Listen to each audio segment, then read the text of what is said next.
Welcome in, Minnesota sports fans, to another edition of Vikings on SI. Jonathan Harrison here, joined once again by Will Ragatz and Joe Nelson. Boys, some breaking news that I know a lot of Vikings fans were eagerly anticipating seeing the result of. Daniel Jones officially, well, reportedly signing with the Vikings on their practice squad. Will Ragatz, there's a ton of questions around this, and I know Joe Nelson and I have a bunch of them that we'll probably throw at you over the next 15, 20, 30 minutes or so. But what does this mean for the Vikings quarterback situation? I know Joe and I talked about this yesterday. It doesn't feel like it's quite obvious Sam Darnold's not losing this job, but bringing Daniel Jones in, a former first round pick who's had a ton of starting experience, is a very interesting dynamic this late in the season, Will. Yeah, you're right on that. I mean, just to off the top, Sam Darnold is at no risk of losing his starting job to Daniel Jones. This is just kind of a low risk, potentially high reward move for the Vikings that I think is just kind of good business because you're bringing in a guy who cleared waivers. So the Giants are on the hook for what's left on his current contract. The Vikings are going to be paying him very little, especially at the start if he's on their practice squad. They get to bring in a guy who started a lot of games in this league, was a top 10 pick back in 2019, and just kind of take a look at him. He's 27 years old. See what Kevin O'Connell can maybe help him with. And if it's this year with maybe Sam Darnold getting injured, which obviously we don't want to happen, but Daniel Jones probably raises the floor and the ceiling once he's able to kind of take a crash course from O'Connell, Josh McCown, Grant Udinski, learn this Vikings offense and learn their system. I fully anticipate him 3 weeks from now, whatever the case may be, to surpass Nick Mullins and be the backup. Because if you look at the career numbers of the two and the draft pedigree and all those things, Jones is probably a better quarterback, and he brings a mobility element to the table that Mullins certainly doesn't. And then there's also the 2025 piece of this where J.J. McCarthy is the only quarterback the Vikings have under contract next year. Jones is not under contract next year by any means, but if he loves it here and the Vikings maybe pitch him on the idea of being a mentor to McCarthy and potentially being a bridge guy if they don't think McCarthy's ready right away, or just being the backup for the rookie next year, that's an option too. Darnold coming back isn't 100% off the table either, but this just gives the Vikings another option, a guy to take a look at. And I mean, from Jones' end, it really says a lot, I think, about Kevin O'Connell and this organization and how players, especially quarterbacks, view this Vikings team and this coaching staff. And it's a really desirable place to come play, especially if you're a quarterback, because it's impossible to ignore what Kevin O'Connell's done with Sam Darnold and how he helped Kirk Cousins and the whole Josh Dobbs situation.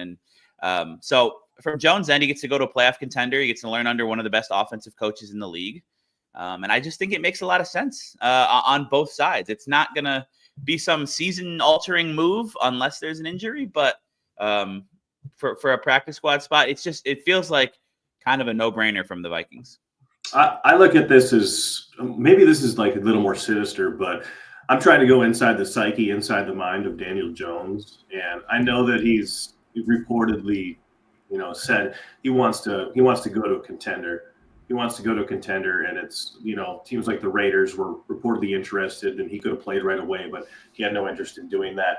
Obviously, that's smart, but I think there's more to it. I have a feeling that Daniel Jones looks at Minnesota and he sees an opportunity to sign a Darnold-like 1 year, $10 million contract and win a starting job next season. By coming in and signing with the practice squad now, he gets a head start on the playbook. He will be able to come in ahead, potentially, of J.J. McCarthy into OTAs and training camp next year.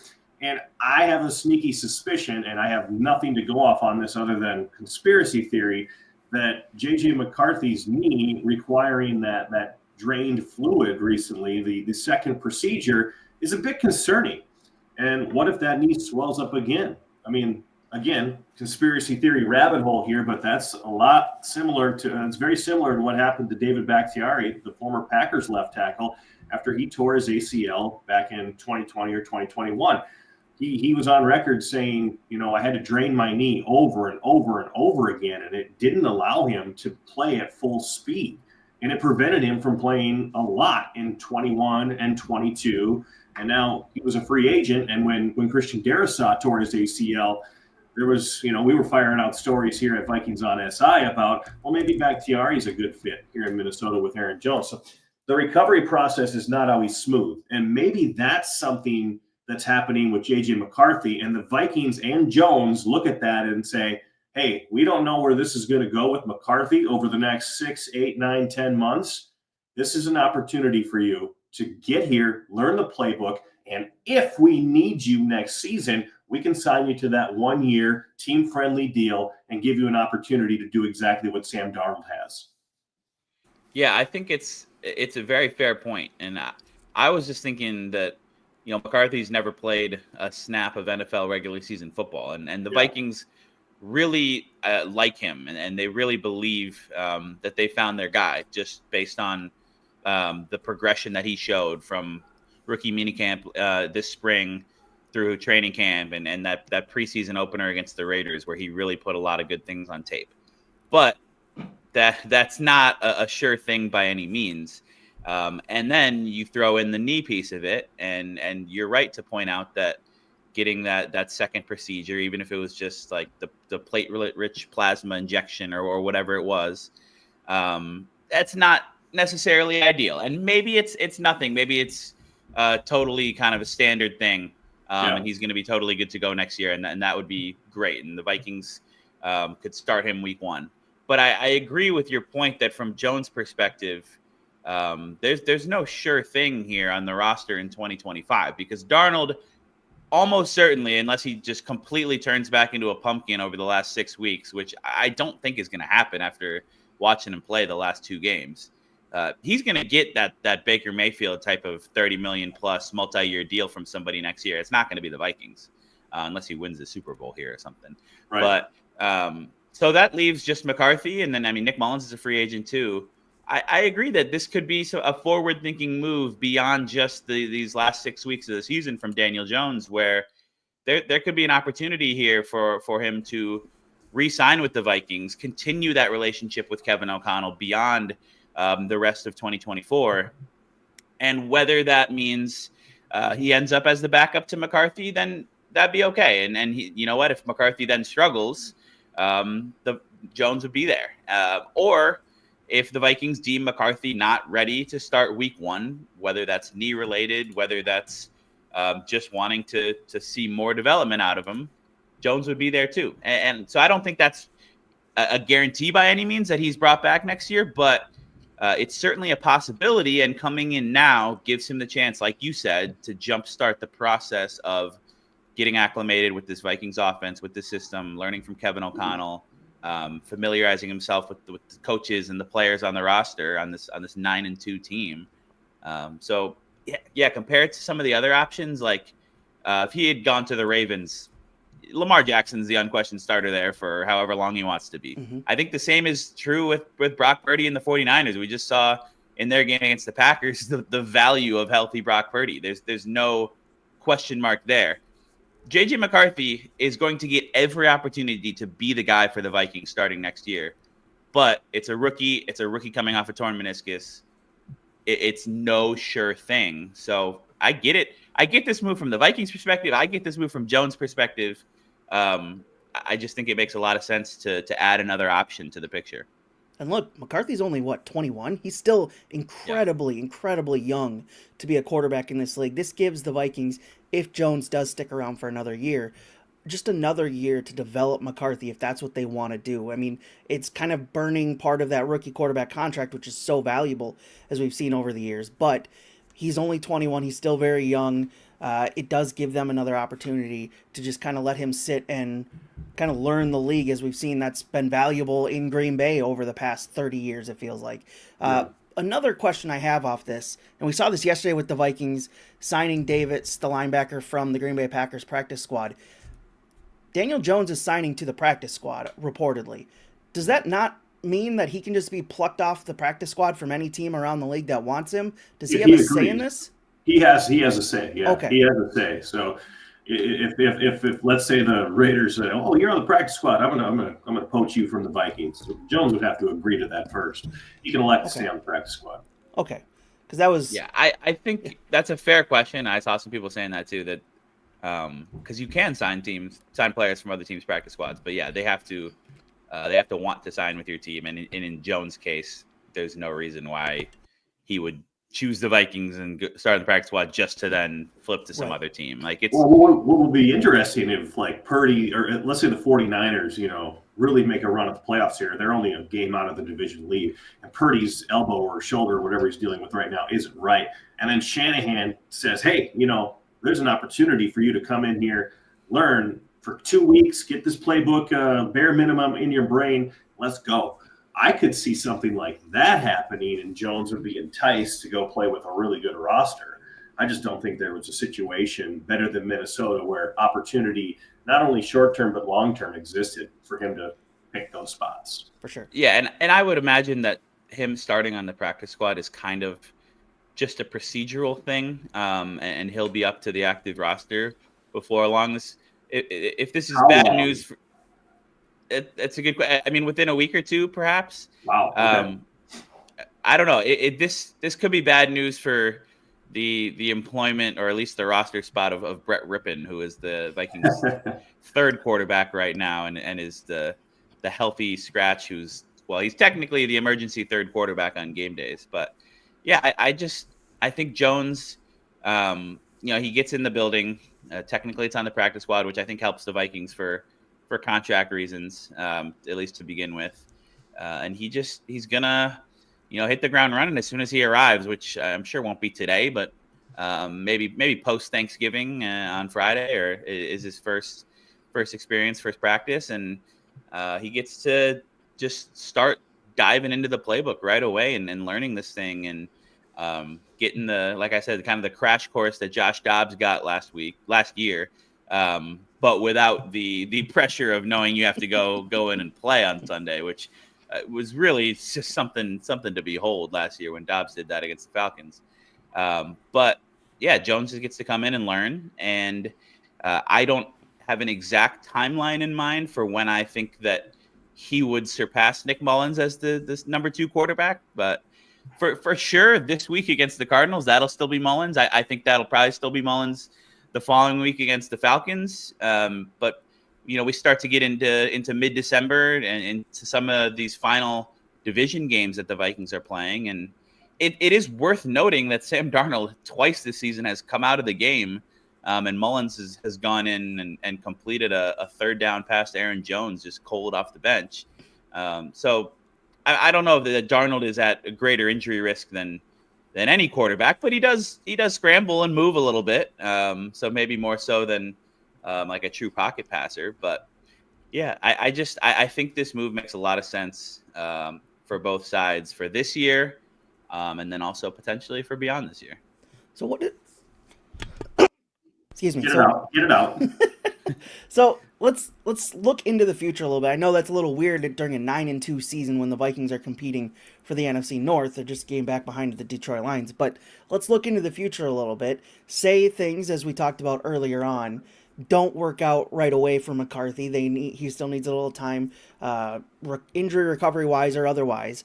And Daniel Jones is the starter. Will, what does he bring as the Vikings quarterback? How does he fit in to this offense? What changes could you see Kevin O'Connell making to this offense to morph around Daniel Jones as the Vikings quarterback should the need arise?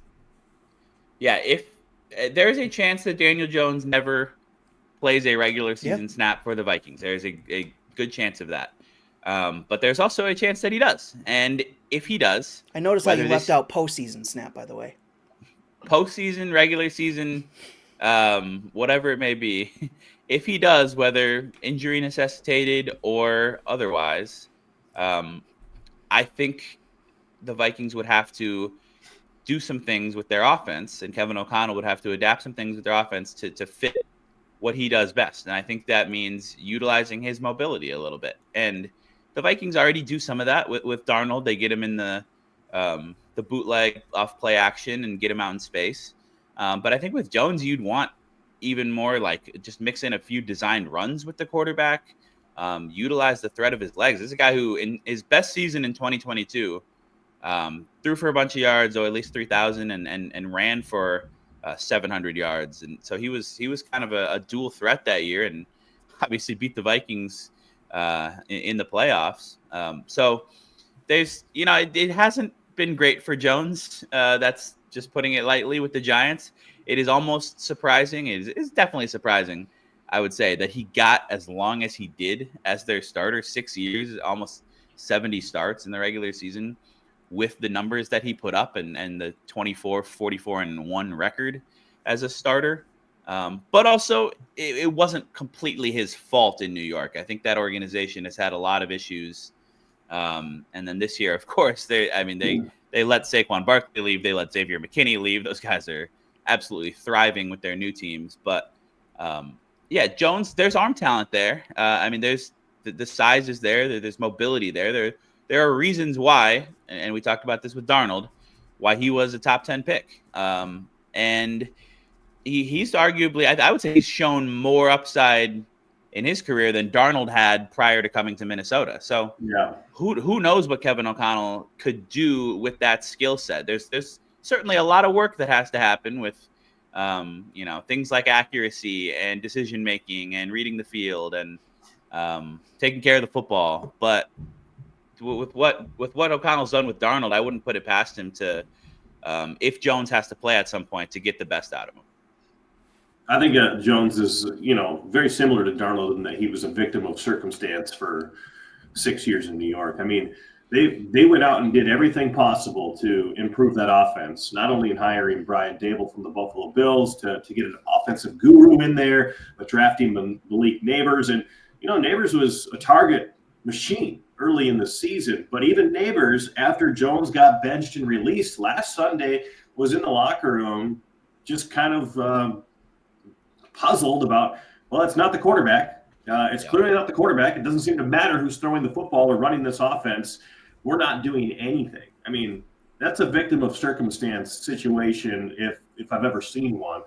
I will say I've seen a lot of the All-22 highlights that flow on X of Daniel Jones, and it's not good. I mean, you see him standing in a clean pocket, and there's players wide open downfield. I think there was a flea flicker a couple of weeks ago, and you're like, why the heck is Daniel Jones not throwing the ball to wide open Wan'Dale Robinson over the middle of the field, or wide open Malik Neighbors on the left side? And that definitely is a red light. That's a flag saying we don't know if he sees the field well, right? So that could be an issue. Darnold, you could say a lot of the same things about the tape that he put out, seeing ghosts with the Jets against the Patriots, but he was a rookie back then. Every time the pieces around Darnold got better, he got better. And I think the same thing would happen with Daniel Jones, or really virtually any professional quarterback in this modern age. So, it's not a worst-case scenario if Daniel Jones is the starting quarterback for the Vikings next season. You would think that he would have a pretty solid foundation to succeed. And let's say Darnold gets hurt late in the season, late December against Green Bay or Detroit. I think Jones is the right guy to put in there and not Nick Mullins at that point, because he has a month under his belt learning this playbook. And he's not going to have it all down pat like Mullins or Darnold has, but the upside that you're going to need from the quarterback position exists with Jones, not with Nick Mullins. And if that comes to fruition this season, late in the year or in the playoffs, I think the Vikings will be forced to go with Jones in that scenario. What do you think? I agree with you. I don't think you'd have any chance of, if it's an emergency situation, trying to win a playoff game with Nick Mullins. No. So I think that would be Jones. But you're right. I mean, whether this year or next year, like all of the things we said with McCarthy and all the things we said with Darnold about the environment, it goes beyond Kevin O'Connell. It's the pieces around you, who you're throwing to. Jefferson, Hawkinson, Addison, these guys are all under contract beyond this season. Christian Darrisaw is going to be back next year. The offensive line, Brian O'Neill, has been unbelievably good this year. The defense, it's just complimentary football. It's the best defense in the league right now, and probably not going to take a big step back next year. I don't think Brian Flores gets a head coaching job somewhere with the whole pending lawsuit. So I think the defense is going to be really good next year. There's just so many pieces around him where it would be the best situation he's ever had to succeed. And we said that with Darnold, and guess what's happened? It has played out that way, and he has had a great year and set himself up to make a lot of money in the spring. So, yeah. Well, you kind of hit on this earlier, and this is the point that I wanted to bring up that I've seen put out there as well. What does this say about the respect Kevin O'Connell, in just a little over 2 years now, almost 3 years as head coach of the Vikings, has already earned himself among quarterbacks across the league? That Daniel Jones, a guy who started 69 games across his entire career, decides that he wants to leave after getting benched. He asks for his release from the Giants and decides to come here on a practice squad deal, knowing that that it's a good chance to revitalize his career that looked like it had been going down after a horrible several months and several years in New York. What does this say about Kevin O'Connell and the ability for him to kind of work with quarterbacks and the respect that quarterbacks across this league have for him and his coaching staff? Yeah, only good things, right? I mean, the resume is there. It's what he's done with quarterbacks throughout his career as a coach, but especially with the Vikings, and there's been several of them over the last few years. I think the Darnold one is the most obvious, glaring example, because helping Kirk Cousins have a play MVP type football last year for the first half of the season, that's one thing. But we already seen Kirk Cousins be a really good NFL quarterback. To do it with even Sam Darnold, as Caleb Williams said, has been really, really impressive. And I think just really quarterbacks around the league and coaches and just people in the NFL have undoubtedly taken note of what has gone on this season in Minnesota. And this is the latest example of the Vikings. The Vikings have their head coach for a very long time. Kevin O'Connell is the real deal. He is just very, very good at his job, which I think is shown in the win-loss record over these 3 seasons. But specifically, there's just nothing more valuable in the modern NFL than to have the offensive head coach who is really, really good with quarterbacks, because that is the most important position in the sport. And when you have an offensive head coach, they're not going to get poached to go somewhere else, or your offensive play caller, for example. Like when you have a defensive head coach and you have Ben Johnson as your offensive coordinator, he might end up getting a head coaching job. That's not going to happen in Minnesota. Kevin O'Connell is here to stay, assuming that he gets a very, very large contract extension from the Wilfs this upcoming offseason, which I think will happen. And I mean, all the stuff with the NFLPA player report cards, the facilities, like it's a really good situation here. Players want to be in Minnesota because of the coaching staff and because of just the organization from top to bottom. And I think while the response is, oh, like does that lead to Super Bowls? Not necessarily, but you know what? It can't hurt. And I think if anybody is going to lead the Vikings to a Super Bowl, it seems like there's a chance Kevin O'Connell, with what he's able to do with quarterbacks, what he's able to do as a leader of a team, it seems like he might just have a chance to do that. Yeah, Kevin O'Connell's impact on Kirk Cousins can't be understated. I mean, obviously, it's so clear with Sam Darnold, and obviously the pieces around the quarterback matter. And Kirk has great pieces in Atlanta, right? But, through 11 games this year, 17 touchdowns, 9 interceptions. When he got hurt in the fourth quarter against Green Bay at Lambeau Field last season, that was the 8th game of the year. He had 18 touchdowns and 5 interceptions. That's a Kevin O'Connell stat.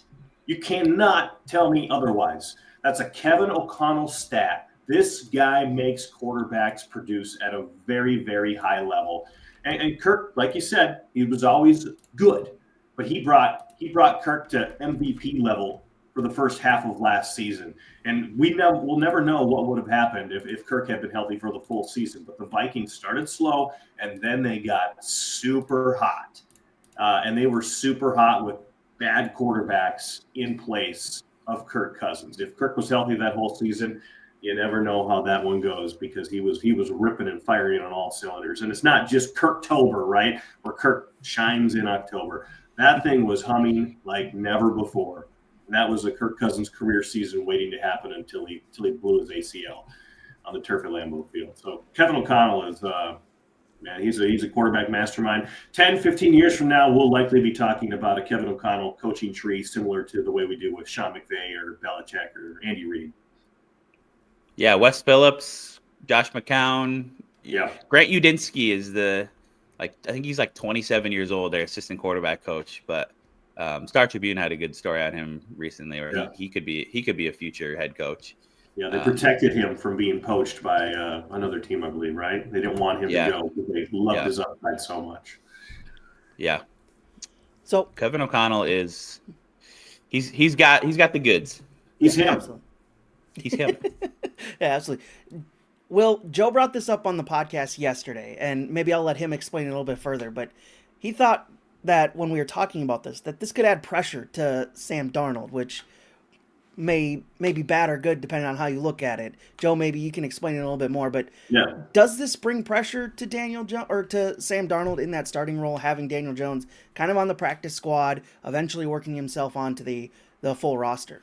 I think the way I put it yesterday, Will, was that I don't care what Sam Darnold hears from Kevin O'Connell or Kwesi Adolfo-Mensah or anybody in the organization. He could be told by everybody that you're in no danger of losing your starting job. The only way you're not our starting quarterback this year, whether Daniel Jones is here or not, is if you're injured, right? That's the only way you're not under center. He could hear that from every one of the right people in this organization.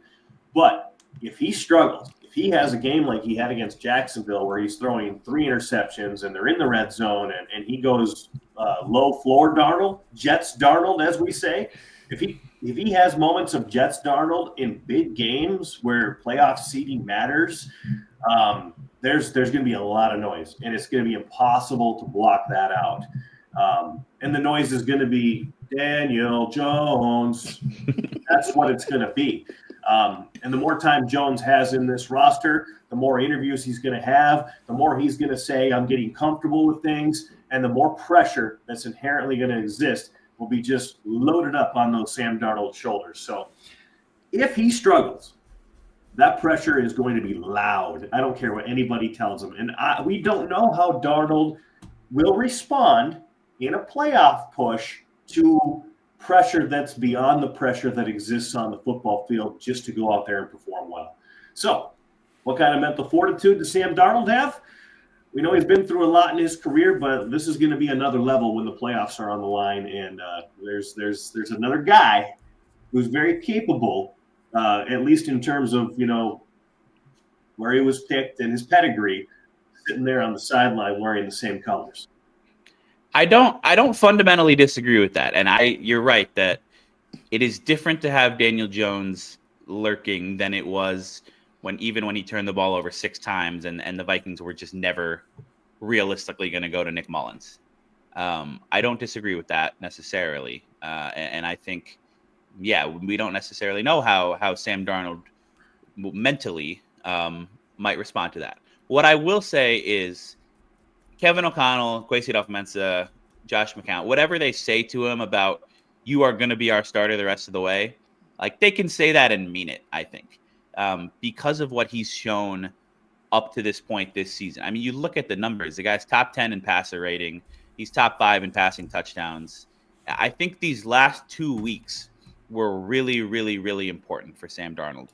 The way that he played against the Titans and then against the Chicago Bears, 2 of his best games of the season, bouncing back from those Colts and Jags turnover-filled games. I think that in itself showed a lot of mental fortitude when, especially that Jags game, and he's throwing pick after pick in opposing territory, and things could have started to get out of hand, and you start to think, oh, here we go again. This is it's falling apart for me. Like I can't take care of the football, and he just stayed the course, and he's talked all season about one play at a time, and not getting too high, not getting too low. And he showed that, and he played really well against the Titans. He got credited for a fumble. That was Aaron Jones' fault. He played really, really, really, really well against the Chicago Bears, particularly in the fourth quarter and overtime when it mattered most. And I was very impressed by that. And I'm very impressed by how he's bounced back from the lowest part of his season over the last 2 weeks. So I think I really do think, even with Daniel Jones here, it would have to be some sort of disastrous 3 or 4 week stretch where it just looks like it's completely fallen apart for him, for the Vikings to even consider making a non-injury related change. And I just don't think that's going to happen based on the way Sam Darnold's been playing football recently, and the way that Kevin O'Connell has him seeing the field and tying his feet to his eyes and playing in rhythm. And now what was key against the Bears, when Justin Jefferson's triple teamed, realize as Sam Darnold, I've got Jordan Addison on my team, and he is really, really good. He's a first-round receiver. I have T.J. Hockenson on my team. I can throw to Aaron Jones out of the backfield. I could throw to Jalen Naylor. And I just think it would be very, very surprising to me if Darnold falls apart to the extent that he would need to fall apart for Jones to even be a consideration without an injury. I think that's well said. That calms me down a little bit. Hey, you know what? It's easy to forget because we get caught up in some of these red zone turnovers. But if Sam Darnold plays clean football, well, the Vikings have been in 11 games this year, and the end result is not always a lopsided margin. But in 8 of the 11 games they've played, they've been on the precipice of blowing the hell out of their opponents. They smoked Daniel Jones and the Giants.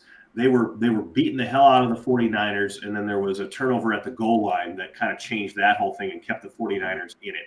They smoked the Houston Texans. They were up 28-0 on the Packers before that Xavier McKinney interception inside the 5-yard line was given to the Packers, even though he was clearly out of bounds without both feet down. New York, in London, They were actually, I think they were up 20-0 in that game, or 17-0. So yeah, that had blowout on it. So make it 9 out of 11. Then Detroit and Los Angeles out of the bye. That was a tough 1-2 punch. They didn't have Blake Cashman. They did not blow out those games. At no point were they going to blow out those games. The Colts, that had blowout written all over it. A little bit of a rough first half for Sam Darnold. Jacksonville would have been an absolute bloodbath if it weren't for the turnovers in the red zone. The time of possession was one of which shouldn't have counted because it hit the ground. Yep. Tennessee had blowout all over it, and then the Vikings were handling Chicago. There was a Aaron Jones fumble at the goal line. Some issues.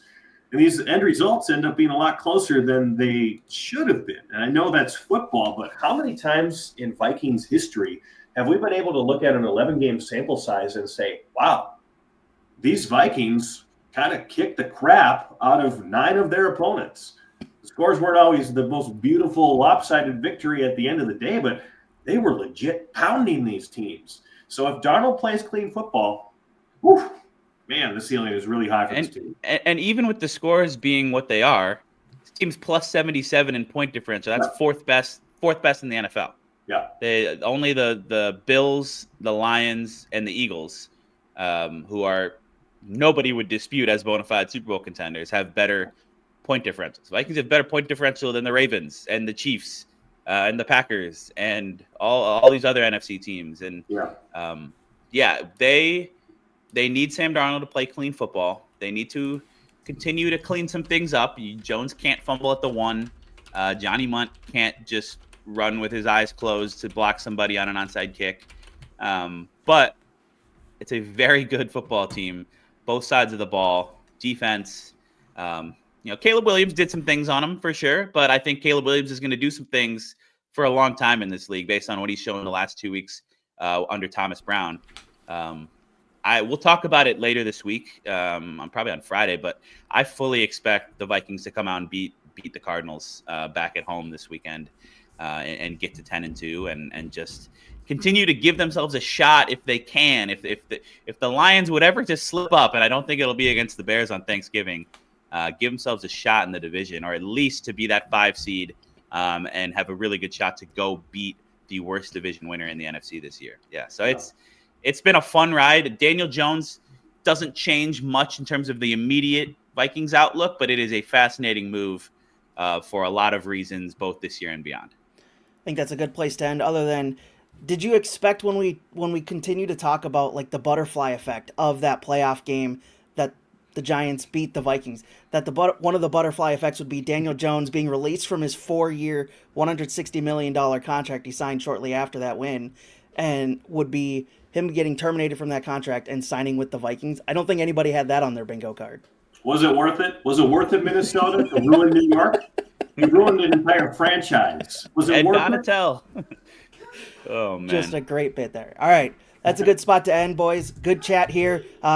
Viewers, we do appreciate you tuning in. All 60 of you, very much appreciate you tuning in on the Bring Me the Sports YouTube and Facebook pages.